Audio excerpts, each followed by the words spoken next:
The employer.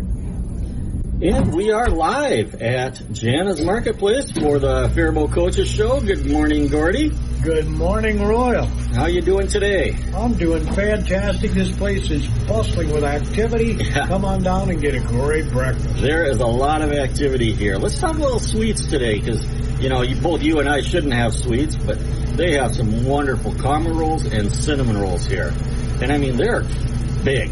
They're not like these little, silver dollar size. They're a big roll, and they're wonderful. Heat them up in the microwave. Throw a little extra butter in there because, there's never enough calories in a caramel roll or cinnamon roll. So you can get one of those to go, or you can just have it heated up and sit down here and eat it. Also, of course, eggs. Everything from eggs to cheeseburgers and everything in between. So, folks, come on down to Jana's Market. Grab a lunch to go. They make pre-portioned fresh meals here in the store, and they prepackage them for you, and you can just take them home or to the office, pop them into the microwave for a couple of minutes, and you've got a great lunch. So come on down to Jana's. So Gordy, today's kind of bittersweet, isn't it? Bittersweet. Yeah. It's our last show of the year. Yeah. But we'll probably both be back in August. We'll see. I'm certainly hoping so. I don't have any, Unless KDHL just kicks us to the curb or something, we'll probably both be back in August. Well, I could myself be kicked to the curb. Who knows? Yeah, who knows?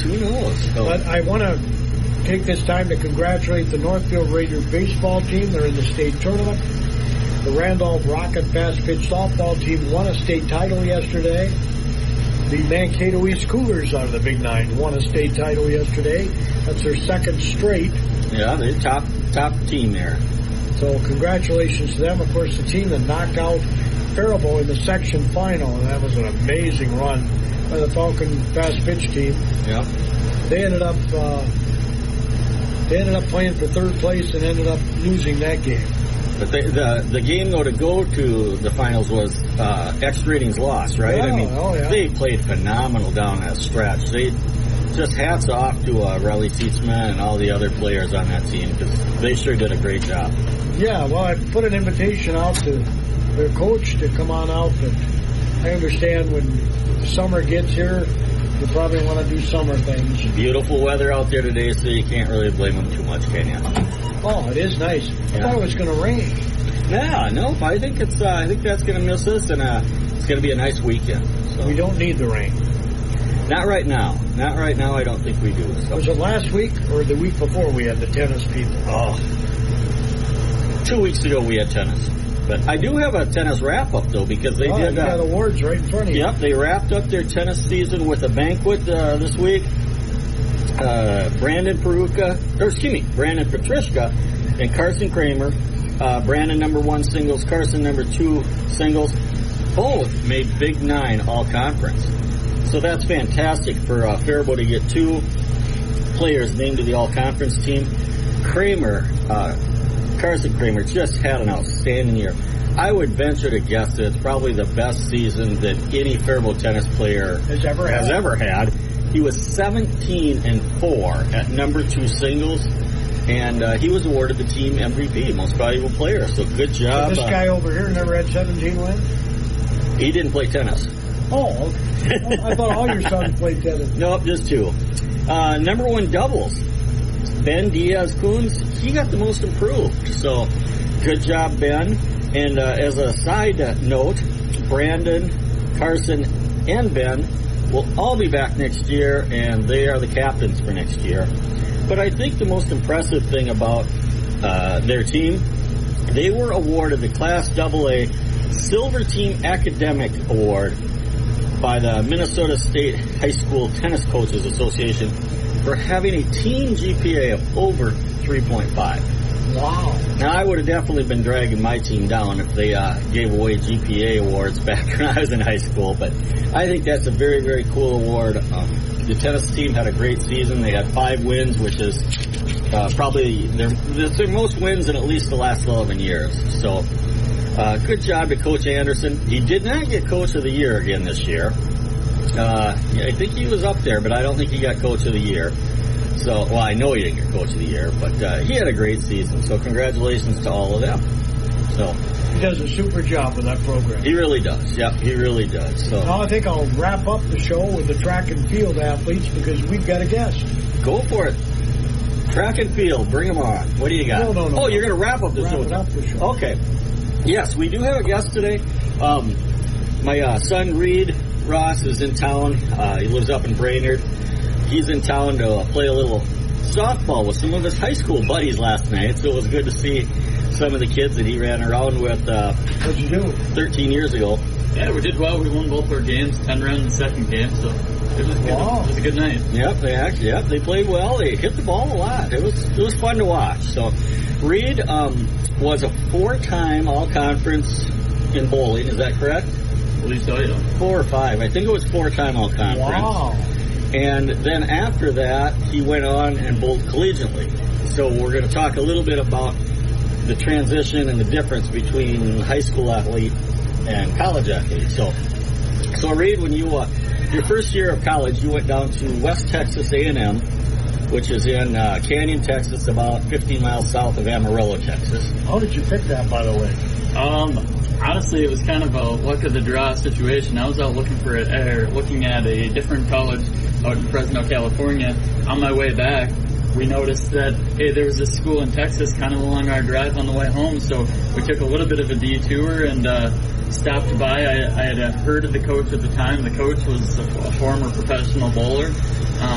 And left-handed, which you are. And left-handed.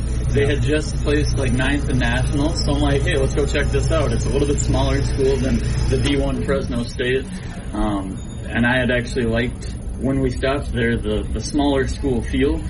Being able to walk from my dorm to classes in 5 minutes as opposed to 25 minutes was appealing to me at the time. So, it was kind of just a luck of saw the right thing at the right time and made the quick stop on our way home from California to a different college visit.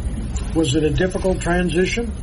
High school to college? High school to college, it wasn't a difficult transition. The biggest thing was time commitment. So when you're in high school, everything's kind of, as much as we hate to admit it, timed out for us. We go to classes every day. Our classes are at the same time. Immediately after classes is practice. Once you get to college, your classes aren't always at the same time. You have work on top of that, and then for most programs, you're required to do some sort of federal or some sort of community involvement along with your classes too. A lot of them have grades for. You went out and did some sort of community involvement, got involved in college groups and activities outside of what your actual sport is as well. And so you really have to balance it at college as opposed to high school. You're just kind of like, from the moment I wake up to the moment I'm done with my day, I knew what was going on. So you got to learn time management. Yes. Time management is key, yes. So, of course, you're in the military, right? I am, yeah. You learn a lot about time management. You learn discipline and time management in the military. So I didn't join until 2 years after I started college, so I got a late start on it.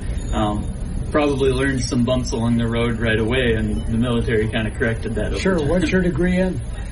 So I've got a bachelor's in science, or in bachelor's of science in finance, and then I'm currently finishing my master's in supply chain management. Wow. So yeah, overachiever here in the Ross family. Well, I wouldn't go that far. I mean, all your kids went to school, right? Yes. Reed and Ryder, my twins, they both graduated from college. Ren went to college for a year, and then he's also full-time military, so he decided to go that route instead. So yeah, they've all done spectacular. They all turned out great. I think it's thanks to their mom. I mean, all I did was set a bad example and show them what not to do. So I'd like to say I had a little part in it, but mainly it was their mom. Did you wrestle? I did not. I wrestled for like 2 years growing up when I was real young, and then moved on to bowling. So bowling was your sport? Bowling was my sport. Yep. And it makes a difference to have a left-handed coach when you're left-handed. Well, it's just, I thought it would be a good, number one, there's not a lot of left-handed coaches out there. And he was a former PBA, professional bowler. And so I thought it would be a good first step for Reed, to go down there and to get high-level coaching from another left-hander. Did it help you? It was a significant difference. I really noticed the difference after I transferred to my second college. Having a left-handed coach allowed me to get more hands-on coaching with somebody that kind of knew my play style versus when I transferred over. College bowling is kind of a unique one where there isn't a whole lot of lefties, but it can be a significant advantage or disadvantage to be a lefty and have one in the lineup. And so to be a lefty at a competitive, complete collegiate level, finding the right team and right fit. There are teams out there, whether it's admitted or not, that won't start a lefty on their roster because the right-handers can break down the lane for themselves altogether and as one collective group, whereas a lefty kind of works against it. They don't benefit the other 4 players that are playing at any given time. I never thought of it, but that's the difference. Yep. So you went to West Texas A&M for 1 year, and then you transferred back to Mankato State, I affectionately call it, because Minnesota State Mankato. Yeah, Minnesota State Mankato, but it's still to me Mankato State. So you came back, finished your college career there, graduated from there, and what was the difference in the 2 programs? Now, West Texas A&M is definitely a higher level, more competitive school. Mankato State is more of a club sports school, although they have had traditionally good teams throughout the years in bowling at the collegiate level. That's Division 1, the Texas one, right? Well, bowling doesn't quite use the Division 1, Division 2, 3 annotations like some of the other colleges do. They're all lumped in, and they're either NAIA or they're, I guess, NCAA has kind of gone away. And I don't know if they're still NCAA, but the only teams in the country that are still NCAA were women's bowling. Everybody kind of went away from it because of the restrictions on bowling tournaments and accepting money from tournaments that we were bowling at the time as part of it, as well as the balance of NCAA sports at the colleges. A lot of time bowling was on that chopping block to help balance out men's and women's sports. Because it's not a high spectator sport. Correct. Yep. Yeah, it doesn't bring in a lot of dollars. Yeah. Right. So you came back, you went to Mankato State. Now you also had a very, very good coach there. Remind me of his name. When I got there, it was Scott Anderson. Okay, yeah. When I started actually bowling there, because I had to redshirt, it was Kyle Bischoff. Yeah, Kyle Bischoff was the coach at Mankato State at the time for most of your time there. And Kyle was two-time Team USA, I believe. 1 or 2, yeah. Yeah, he was on Team USA 1 or 2 times. So he had a lot of good experience. He also bowled for probably the top collegiate program in the nation at Wichita State. So Kyle had a lot of good experience also. But what was the difference in bowling for a club team at Mankato State versus, a more refined, I guess I would call it, team at West Texas A&M? Simply just their established, not just requirements, but their practices. The coach down at West Texas A&M was paid to be a coach. The coach up in Mankato was paid to be the bowling alley manager, along with teach some classes, and then as a secondary addition, it was his coaching duty. Coaching came along. He almost had to prioritize things for the school more than he would have liked to prioritize things for the program.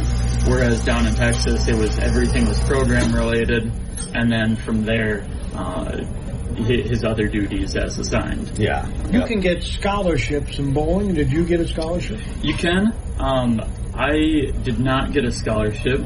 It wasn't due to lack of offers. It was I picked a school that I wanted to go to, knowing they didn't have a scholarship. They couldn't offer scholarships, but that they were a top 10 in the nation team. So I made the choice based off of they had my degree, they were accredited, and they were ranked within the notoriety for the degree that I wanted to go to, more so than, hey, I was going to accept a scholarship from some of the other schools that were available. But bowling is a very unique high school sport in that you can earn scholarship dollars by bowling in tournaments. And so Reed went into his first year at college having somewhere between $10,000 and $15,000 worth of scholarship winnings that he had built up over his high school career. So, how many years ago was this? I graduated college in 2019. I graduated high school in 2013. I took the long track on college, but I had a gap there when I was trying to put in perspective the dollars you're talking about. Yeah, so at 2013 were the was when he started. And the other thing about West Texas A&M too, it had a very favorable tuition structure. I mean, it wasn't completely nuts where you had to pay incredible out-of-state tuition. I mean, it was a little higher than in-state, but it really wasn't horrible.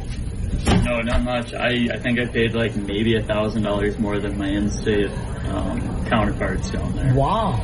Did you like Texas? I love Texas. I was in the center of red dirt country where you could watch a dog run away just by standing on top of the building because it had no hills. Outside of that, you might lose it in the sandstorm that we got occasionally there. But always windy there, wasn't it? It was always windy. This is in kind of, that very peak of Texas where Amarillo is. That's Longhorn country, isn't it? There was more horses that seemed to be in the area, but there was a lot of cattle. I actually worked at a horse ranch when I was down there. I figured, hey, if I'm going to go all the way to Texas for college, I might as well get the experience. So on top of bowling, that's what I did outside of it for a year. You still bowling? I still bowl, mainly leagues, and then I do go out and do anywhere from 5 to 10 tournaments a year, it seems like, about right now. Is that your goal? You want to be a professional bowler? We'll see. The Army kind of gets in the way for a lot of that. I want to stay competitive, and I still enjoy it as a hobby, and I still enjoy competing at the highest level I can. Can you beat your dad? Oh, yeah. Right now? Now he can, yeah. He can now, yeah. But as it's going professional, it's going to be hard in the cards with the career choice that I've made. So as long as I can stay competitive, I'll continue to press into the higher levels. But we'll see what the future brings. I never even thought about the right versus left. Mm-hmm. But when he explains it, it makes perfect sense. Yeah. Yep. And the good thing about bowling is, now Reed's in his about 30 years old, and as you mature into adulthood, you don't have to go out on the professional tour.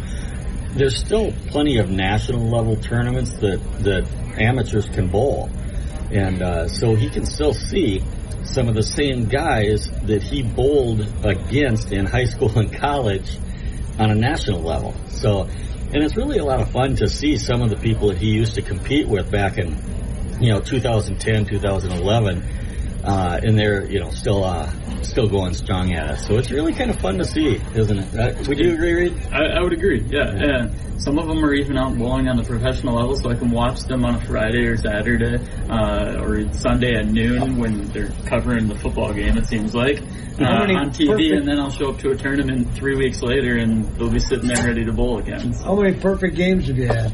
I think I'm around 15. I kind of lost track in there for a little bit. Not all of them got put into the system. All of them happened competitively. However, there was kind of a time period in there where I'd bowl it at a tournament down in Iowa, wouldn't get the documentation, and I wouldn't chase it really. So I kind of just it's somewhere around 15 at this point. And how many did you say you have? 10. I have 0. You have 0. Well, but you're not. I don't think you took bowling quite as serious as Reed and I did. I never had a lesson. That's yeah.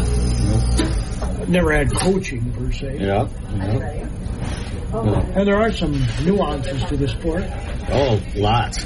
Lots of nuances. They're fundamentals, right? I would assume. Yep. A lot of fundamentals, yeah. Follow through is probably important. Yep.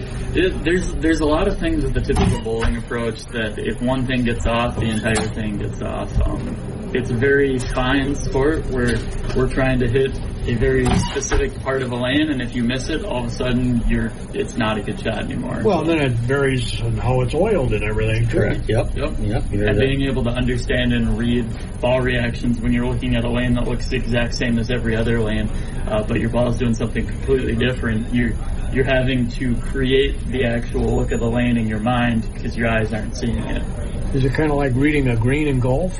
A little bit, except the green in golf, you can definitely see the contours, and that's what you can't see in bowling. Yeah, there are contours in bowling, and it's the oil. I mean, the oil is millimeters, not even millimeters thick, but there can be more oil in the middle, for example, and less on the outside. So the oil pattern varies across the lane. and the oil is what makes the ball skid, get down the lane, and then hook into the pockets. Now, we were talking a couple weeks ago about how many technological advancements there have been in your sport of bowling. How many balls do you have? Currently, I have 15 sitting around the house. Can you imagine that? 15 bowling balls. Yep. Yep, and when I competed on the regional professional tour back in the early to mid 90s, we had a limit of, I believe it was 8 balls at the time. That was a limit. They imposed a limit. Yes, they imposed a limit. You could take 8 balls to a tournament. You have no limit now. We do have limits in specific tournaments. Most tournaments don't carry limits, but most tournaments I'll take about 8 balls to 8 to 9 bowling balls to. Sometimes I'll switch what those 8 balls are if I know the oil pattern ahead of time, though. No wonder I've never been good at this. Gordy's just shaking his head, folks. I usually use the house ball. Yeah. Well, Gordy, we've got about 6 minutes left here. Do you think we need to wrap up? This is not 6 minutes worth. Oh, you don't have 6 minutes worth of stuff to talk about there? No, I can make it 6 minutes, but I don't think people would stay tuned for 6 minutes. Well, Reed, anything to wrap up this little transition from high school athletics to collegiate athletics to adult amateur athletics? I do have some advice for anybody looking to go college, and it's the advice that I've talked to the Brainerd high school bowlers up about, and try to talk to any of them that I see around when I'm bowling some of these tournaments, is that I wouldn't chase a scholarship for college necessarily. A lot of the scholarships for colleges they may be great colleges, but you can choose them, but choose them for the school. For example, the program. For the program, for the school, and for their major. Because when I went to Texas, like we kind of mentioned, the scholarship wasn't a thing, but the school itself was more affordable than if I would have gone to colleges that offered me 50+% rides. Some of the colleges that are smaller just because you're accepting a scholarship are $50,000 schools, and I paid $14,000 going down to Texas. Yeah. So it's like I got a more competitive program, didn't get any money from them, but still paid less. But still paid less. Still has his degree. And most important, had a fantastic experience. Yes. I mean, a kid moves 2,000 miles away from home for his first year of college, and saw him maybe 2 times that year, something like that, which is just fine. I mean, fly away from the nest a little bit, but it was a great experience for you down there. And he's the only one that could drive the couple times they did get snow. And you traveled all over the country, I would assume. I traveled all over the country and still kind of do. I bowled a tournament out in North Dakota this year. I bowled a tournament out in Vegas this year. I kind of stay more to the Midwest now, but I still travel. And down there it was mainly like Louisiana, Oklahoma, some of the other surrounding states. But as far as Detroit... If you were in track and field, what would you do in an event? Would you do pole vaulting? No, I did it in high school. I was a shot put discus thrower. I mained in discus, and then I ran the 800 meter. So I was a distance runner. I was a bigger kid at the time, and running distance was more conducive to running short for some reason. It just always worked out. He was a bigger kid, but very fit. He was a bigger kid. Well, the reason I brought that up is the track and field meet is going on. Finals are today in some events. Some events have already been scored. One of them was pole vaulting. Cooper Lightnum, who was on this show a few weeks ago, and it's still up on our website if you want to, talk about a guy who knows his pole vaulting. Yeah. Cooper. They have different kind of poles. I didn't know. Different weight ratings, yeah. Did you know that before that? I did not.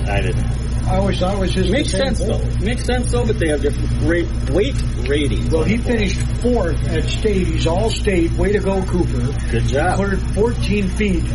Now, 2 days ago, it was windier than all get out. Oh, yeah. I can't even imagine pole vaulting in the wind. If I remember correctly, he said you wanted to pole vault into the wind, I believe. Maybe I have that backwards. You want to pole vault with the wind. But anyway, he said there's an advantage one over the other. Yeah, right. Hopefully it's not a side wind. But 14 feet for 4th place. His all-time best was 14.7, which is a Faribault school record. Yep. And, I should have written down who the winner was. winner, well, anyway, Cooper, nice job. You had a great year. 16 feet, I know that. Wow, 16. That's pretty darn good. So Cooper and Christian Escobar in the hurdles, I got to get the right hurdles here, is 7th. So he's all-state, too. Good job. He's a senior as well. Christian Escobar, 300-meter hurdles. Aaron Plunkett made it to the state tournament, and he's in the finals in the one event, which is the 110-meter hurdles, and he did not make the finals in the 300-meter hurdles, which Escobar finished, 7th. Yeah, yep. Brooklyn Becker, 800-meter run in the finals. She's a junior. Nice. Sophomore Bryn Beardsley did not make the finals, but made it to state and had the 13th fastest time. I'd say if you're the 13th fastest time in your event at state, I think you're pretty good. As a sophomore.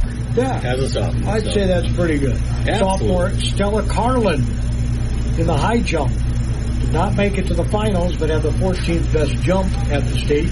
Top 9 go to finals.